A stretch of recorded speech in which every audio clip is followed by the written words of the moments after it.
നാരങ്ങ വിത്ത് ബേക്കിംഗ് സോഡയാണ് നമ്മുടെ ഇന്നത്തെ ടോപ്പിക്ക്. നമ്മളതിലേക്ക് ഒരു നാരങ്ങ 2 പീസാക്കി എടുത്തിട്ടുണ്ട്. അതിൽ ഒരു നാരങ്ങ നമ്മൾ പിഴിഞ്ഞെടുത്തിട്ടുണ്ട്. അതിലേക്ക് നമ്മൾ കുറച്ച് ബേക്കിംഗ് സോഡ ഇട്ട് കൊടുക്കാം. ഒരു സ്പൂൺ ബേക്കിംഗ് സോഡ ഇട്ട് കൊടുക്കാൻ പോവുകയാണ്.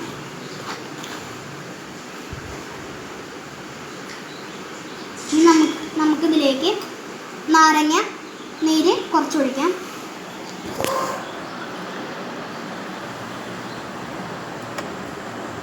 നമ്മുടെ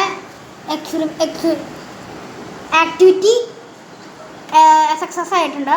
ഇതിലുണ്ടാവുമെന്ന് വെച്ച് കഴിഞ്ഞാൽ നാരങ്ങ നീര് ആസിഡാണ്, ബേക്കിംഗ് സോഡ ബേസാണ്. ഇത് രണ്ടും കൂടി ചേരുമ്പോൾ കാർബൺ ഡയോക്സൈഡ് ഗ്യാസ് ഉണ്ടാവുകയാണ് ഇവിടെ ഉണ്ടാവുന്നത്. അപ്പോഴാണ് പുകയും ഇതെല്ലാം വെച്ചിട്ട് പതഞ്ഞ് പുറത്തേക്ക് വരുന്നത്. ഇതാണ് നമ്മുടെ ഇന്നത്തെ ആക്ടിവിറ്റി. നമുക്ക് നാളെ വേറെ ആക്ടിവിറ്റി ആയിട്ട് നാളെ കാണാം. Thank you.